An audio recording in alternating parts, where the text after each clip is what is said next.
Artificial intelligence AI নিয়ে যখন আমরা চিন্তা করছি, আমি মুসলিম ইতিহাস থেকে দেখাবো যে মুসলমানরা প্রযুক্তি, পার্টিকুলারলি দুইটা প্রযুক্তির এক্সাম্পল দিয়ে দেখাবো যে একটা প্রযুক্তি ব্যবহার করার জন্য মুসলমানরা 400 বছর এগিয়ে গেছে, আরেকটা প্রযুক্তি না ব্যবহার করার কারণে মুসলমানরা 400 বছর পিছিয়ে গেছে। এবং ওইটা দিয়ে আমি লাস্টে বোঝানোর চেষ্টা করব যে আর্টিফিশিয়াল ইন্টেলিজেন্স মুসলমানদের দ্রুত ব্যবহার করা, এফেক্টিভলি ব্যবহার করা কেন ইন্ডিকেট করবে যে মুসলমানরা আরো সামনের 300-400 বছর কোন দিকে যাবে। চলেন শুরু করি প্রথম এক্সাম্পল দিয়ে। প্রথম এক্সাম্পলটা হচ্ছে 1453 সালে। খুবই গুরুত্বপূর্ণ একটা সাল, সবার মনে রাখা উচিত। পুরা গত 1000 বছরে এত গুরুত্বপূর্ণ সাল মুসলমানদের বোধহয় আর আসে নাই। কি হয়েছিল? আজকের ভিডিওর অনেকগুলো তথ্য শেখ ইয়াসির কাদির এই ভিডিও থেকে, ভিডিও লিংক কমেন্টে।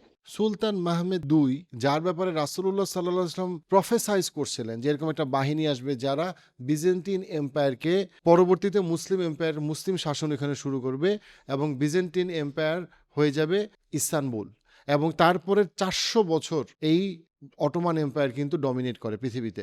এবং সেই 21 বছর বয়সের ছেলেটা প্রযুক্তিকে নিছিল। কিভাবে নিছিল? এটা একটা লম্বা সময়ের যুদ্ধ ছিল। এবং আপনাকে মনে রাখতে হবে, মুসলমানরা, বিকজ রাসূলুল্লাহ সাল্লাল্লাহু আলাইহি ওয়াসাল্লাম প্রফেসি করে গেছেন, ভবিষ্যৎবাণী দিয়ে গেছেন, মুসলমানরা কিন্তু 1300 সাল থেকে 1450 পর্যন্ত অনেকবার বিজেন্টিন এম্পায়ারকে আক্রমণ করে, কিন্তু মুসলমানরা কখনো সফল হয়নি, অনেকবার ব্যর্থ হয়েছে। কারণ সারা পৃথিবীতে আপনি যদি ইতিহাস দেখেন, পুরা পৃথিবীর ইতিহাসে গত 3000-এর বেশি সময় বছরের ইতিহাসে বিজেন্টিন এম্পায়ার ছিল সবচেয়ে প্রেস্টিজিয়াস, সবচেয়ে প্রেশাস এবং সবচেয়ে সুরক্ষিত। এটা যে লোকেশন এবং এটার যে একটা বাউন্ডারি ওয়াল, এটাকে কেউ ভেদ করে এটাকে দুর্ভেদ্য মনে করা হইতো।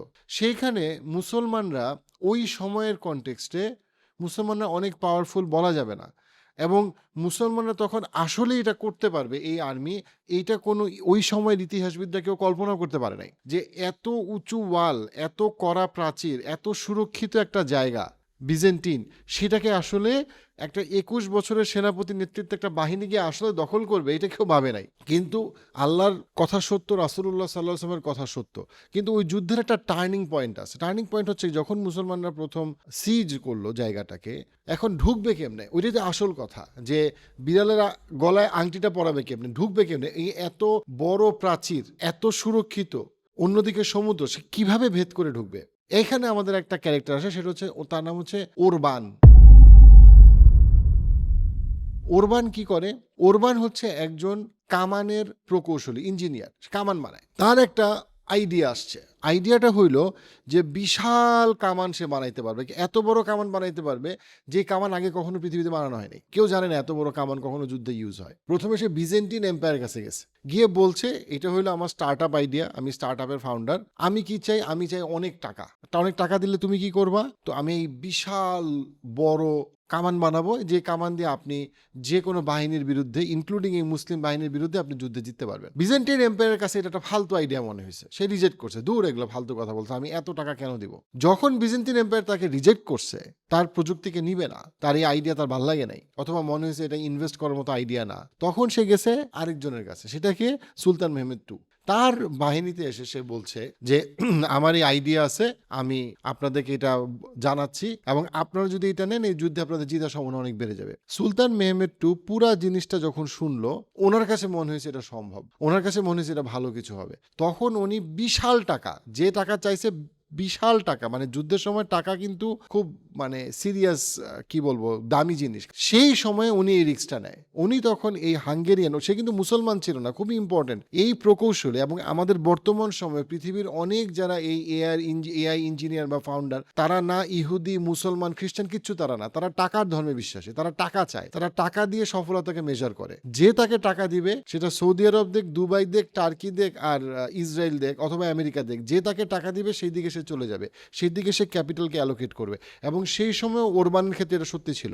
ওরবান মুসলমান হয়েছে এরকম কোনো ইতিহাস আমরা এখনো জানি না, কিন্তু ওরবানের টেকনোলজি কিভাবে চেঞ্জ করে দেয়। ওরবান তখন বিশাল ফুল সাপোর্টে, সুলতান মেহমেদ টু এর সাপোর্টে বিশাল টাকা পয়সা খরচ করে সে বেসিক্যালি 8 মিটার লম্বা, যেটা টানতে অনেক মানুষ লাগে, যেইটা একবার কামান দিয়ে গুলি করার পরে এত শব্দ হয় যে বলা হয়েছে যে কেউ হয়তো বা কানে আর কখনো শুনবে না, বধির হয়ে গেছে। এবং একবার গুলি করার পরে এইটা এত উত্তপ্ত হয়ে যায় যে এটা ঠান্ডা হইতে অনেক সময় লাগে। কিন্তু এই ক্যাননটাই ওই প্রাচীর, ওই দেয়াল ভাঙতে সক্ষম হয়েছিল। ওই যেই দেয়াল যেটা এত বছর, শত শত বছর ধরে সুরক্ষা দিছে বিজেন্টাইন এম্পায়ারকে, ওই এম্পায়ারের দেয়ালকে সফলভাবে ভাঙতে পারছিল এই 8 মিটার লম্বা ক্যানন, ওরবানের ক্যানন, যেই ক্যাননের ফুল ইনভেস্টমেন্ট অথবা ইন্টেলেকচুয়াল প্রপার্টি বা আইপি কিনে নেয় কে? সুলতান মাহমুদ টু যুদ্ধের মধ্যে। অর্থাৎ ওই প্রযুক্তিকে, যেই প্রযুক্তিকে বিজেন্টিন এম্পায়ার নেয় নাই, ওইটাকে যখন মুসলমানরা নিছে এবং তাদের কাজে ব্যবহার করছে, পৃথিবীর ইতিহাস মুসলমানরা বদলায় ফেলছে। ওই যুদ্ধে যেভাবে ক্যানন ব্যবহার হয়েছে, পৃথিবীতে এর আগের ইতিহাসে আর্টিলারিতে কখনো এভাবে কামানের ব্যবহার মানুষ কখনো দেখে নাই। এত বড় বড় কামানের ব্যবহার মানুষ কখনো দেখে নাই। এবং এই কামানের সফল ব্যবহার ছিল একটা একমাত্র কারণ বা একটা গুরুত্বপূর্ণ কারণ কেন বিজেন্টাইন ইস্তানবুল হয় এবং তারপরে ওই যে অটোমান এম্পায়ারের যে শুরু, সেই শুরু আর তারপরে আর তাদেরকে তারপরে 400 বছর আর পিছনে ফিরে তাকাইতে হয় নাই। এবার আসি দ্বিতীয় গল্প। কিন্তু মজার ব্যাপার হলো প্রিন্টিং প্রেস কখন আসছে? এই 1450-এর সাল বা এর কাছাকাছি সময় কিন্তু প্রিন্টিং প্রেস প্রথম ইউরোপে আসে। কিন্তু পেপারের প্রচলন কিন্তু মুসলমানরা করে। পেপার আবিষ্কার হয় কোথায়? চায়নাতে। কিন্তু কোনো কারণে চাইনিজরা পেপার আবিষ্কার করলো, এটা শুধুমাত্র তাদের যারা রুই কাতলা গণ্যমান্য ব্যক্তিরা ব্যবহার করতো, সাধারণ মানুষের মধ্যে বা চায়নার বাইরে তারা পেপারকে ছড়াই দিতে পারে নাই। 750 সাল, কিরগিজস্তান যখন যুদ্ধ হয়, যুদ্ধে হারুন-অর রশিদ ওনার সময়ে কিরগিজস্তানে যুদ্ধ 750 সালের যুদ্ধ পরবর্তী সময়ে 2 জন ক্রাফটসম্যান বের হয় যারা পেপার বানায়, খুব ভালো কোয়ালিটির পেপার বানায়। তখন হারুন-অর রশিদ এটাকে দেখেন, তাদেরকে ইন্ডাস্ট্রি বানায় দেয় এবং তারা তখন খুব ভালো কোয়ালিটির পেপার বানানো শুরু করে। চাইনিজরা যদিও পেপার প্রথম বানাইছিল, আবিষ্কার করছে, কিন্তু চাইনিজ এটা সারা পৃথিবীতে ছড়াই দিতে পারে নাই। মুসলমানরা 750 সালে পেপারকে ইউজ করা, ম্যাস স্কেলে ইউজ করা স্টার্ট করে, গভর্নমেন্টের কাজে, পড়াশোনার কাজে, সব কাজে। এবং এই যে 750 সালে মুসলমানরা পেপার বানানো এবং পেপার মিল দেওয়া স্টার্ট করলো, সারা পৃথিবীতে তখন মুসলিম জ্ঞান, আরবি ভাষা ছড়ায় পড়লো। ওই 750 সালে পেপারের যে ব্যাপক প্রচার এবং প্রচলন, সেটা একটা গুরুত্বপূর্ণ কারণ কেন 1000 থেকে 1300 সালে মুসলমানদের যে স্বর্ণযুগ, সেই স্বর্ণযুগটা আসছিল, জ্ঞানের স্বর্ণযুগ। মুসলমানদের লাইব্রেরি, মুসলিমদের ইউনিভার্সিটি, মুসলিমদের গভর্নেন্সের কাজের লেভেল, সারা পৃথিবীর গ্লোবাল ওয়ার্ল্ড অর্ডার মুসলমানরা লিখে দিত। এবং প্রথম ইউরোপে, সিসিলিতে, ইতালিতে যেই পেপার আসে, সেই পেপার আসে কোথা থেকে? মুসলিমদের থেকে। কারণ একটা সময় কি হয়, প্রথমে ইতালি, বর্তমান ইতালি ছিল মুসলিমদের আন্ডারে, কর্তৃত্বের আন্ডারে। পরবর্তীতে মুসলমানরা সেটা নিয়ন্ত্রণ হারায়। বাট নিয়ন্ত্রণ হারাইলেও যেই ইউরোপিয়ান সরকার ইতালি দখল করে, তারা ওই পেপারের ইউজটাকে তারা রেখে দেয়। সেইভাবেই মুসলমানরা সারা পৃথিবীতে পেপারকে ইম্পোর্ট করা স্টার্ট করে। সো পেপার একটা, যদি আমি এটাকে পেপারকে টেকনোলজি বলি, এই টেকনোলজিকে ওয়াইড স্প্রেড করে কে? মুসলমানরা। বেনিফিটেড হয় কে? মুসলমানরা ইউরোপে পেপার পাঠানো শুরু করে। এই জন্য মুসলমানদের থেকে ইউরোপ অনেকটা পিছায় ছিল পেপার এবং পেপার মিলের জায়গা থেকে। কিন্তু 1450 সালে যখন প্রিন্টিং প্রেস যখন ইউরোপে প্রথম আসে, এবং সেইখান থেকে সেই আইডিয়াটা যখন অটোমান এম্পায়ার কাছে আসে, অটোমান এম্পায়ার প্রিন্টিং প্রেসকে একটা থ্রেট মনে করে।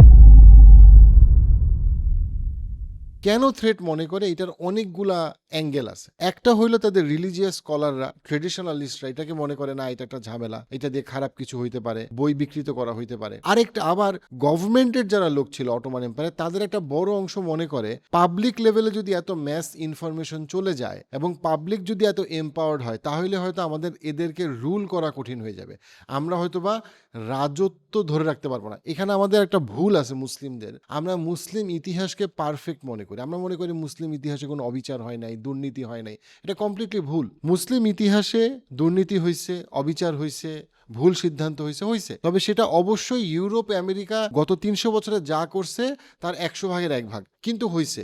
মুসলিম এম্পায়ারকে যদি আমরা পারফেক্ট মনে করি, যদি আমরা মনে করি তারা সবসময় সঠিক সিদ্ধান্ত নিছে, তাদের মধ্যে মুনাফিকি ছিল না, তাদের মধ্যে দুর্নীতি ছিল না, আমরা বিরাট ভুল করব। এখানে বলে রাখা ভালো যে মুসলমানদের একটা, তাদের গভর্নমেন্টের একটা গ্রুপের, পলিটিশিয়ানদের একটা অংশ এবং তাদের স্কলারদেরও একটা অংশ একেবারেই চায় নাই যে না, প্রিন্টিং প্রেস প্রবলেম তৈরি করবে, প্রিন্টিং প্রেস ঝামেলা করবে, আমরা প্রিন্টিং প্রেসকে রিজেক্ট করব। কিন্তু ইউরোপ কিন্তু রিজেক্ট করে নাই। ইউরোপ সমানে প্রিন্টিং প্রেসের মাধ্যমে সারা পৃথিবীতে তাদের যে লেখা, তাদের যে বই, তাদের যে জ্ঞান, সেই নলেজকে তারা ডিস্ট্রিবিউট করছে। আপনি চিন্তা করে দেখেন, প্রথম সহিহ আল বুখারী যখন মুসলিমদের হাতে প্রিন্টিং প্রেস থেকে বের হয়ে আসে, সেই সালটা হলো 1890 সাল। বাই দ্যাট টাইম 1500, 1600, 1700 সালে ইউরোপ আমেরিকার যে জ্ঞান, যে নলেজ, যেটা সারা পৃথিবীর সমস্ত লাইব্রেরিতে ছড়াই গেছে। এটা কত অদ্ভুত একটা ব্যাপার যে মুসলমানরা পেপার এবং পেপার মিল সারা পৃথিবীতে এক্সপোর্ট করে, মুসলমানদের কাছ থেকে ইউরোপ ইম্পোর্ট করে। কিন্তু ইউরোপ যখন প্রথম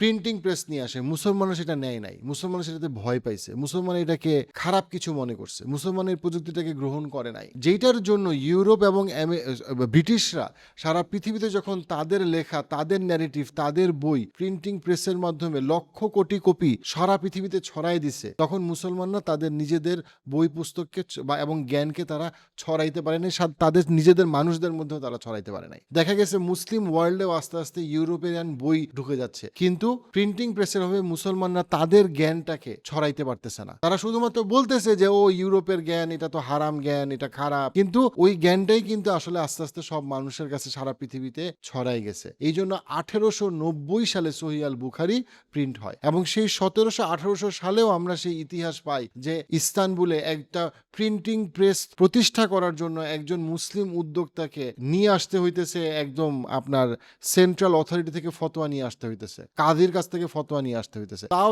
তার এগেইনস্টে মুসলমান অনেক প্রতিবাদ করতেছে। মানে মুসলমানরা একটা কনজারভেটিভ স্ট্যান্স নিয়েছিল যে না, আমরা প্রিন্টিং প্রেসে আমরা যাব না, প্রিন্টিং প্রেস আমাদের সমাজকে নষ্ট করে ফেলবে, আমাদের ক্ষতি হবে। কিন্তু বাই দ্যাট টাইম সমাজে অলরেডি প্রিন্টিং প্রেস পৃথিবীতে ছড়াই গেছে, এবং প্রিন্টিং প্রেসের বেনিফিট ইউরোপিয়ানদের, ব্রিটিশদের কাছ থেকে সারা পৃথিবী পাচ্ছে, এবং মুসলমানরা 400 বছর পিছায় গেল। যে 1450-এ ব্রিটিশদের কাছ থেকে তারা এই টেকনোলজিটা নিতে পারতো এবং নিয়ে তাদের জ্ঞানকে সারা পৃথিবীতে ছড়াই দিতে পারতো, সেই মুসলমানরা কি করলো?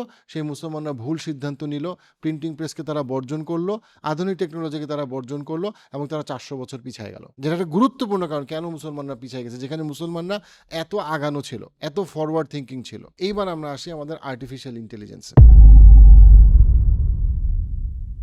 আর্টিফিশিয়াল ইন্টেলিজেন্স পৃথিবীতে ছড়াই যাবে, ইন্টারনেটের মতো ছড়াই যাচ্ছে। কিন্তু আমরা যদি এটার ব্যাপারে খালি স্কেপটিক্যাল থাকি, আমরা যদি বলি না এটা নেওয়া যাবে না, এটার কারণে এই হারাম হয়, ওই হারাম হয়, ব্যাপারটা হচ্ছে আপনি দেখেন চায়না কি করছে। চায়না যতগুলো টেকনোলজি আমেরিকান, ইউরোপিয়ানরা আনছে, প্রত্যেকটার অল্টারনেটিভ বানাইছে। ওরা যখন দেখছে আমেরিকার সুইফট বানাইছে, তারা বানাইছে CIPS, যে অল্টারনেটিভ পেমেন্টের জন্য, যে কারণে আমরা এখন দেখতেছি যে প্রচুর পরিমাণে ট্রেডিং কিসে হচ্ছে, আপনার পেট্রো ডলারের বাইরে গিয়ে পেট্রো ইউয়ানে হচ্ছে, CIPS এ হচ্ছে। মুসলমানদের CIPS কই, অল্টারনেটিভ কই? চায়নাতে আপনি যাবেন, ইউটিউব, ফেসবুক সবকিছু অল্টারনেটিভ আছে।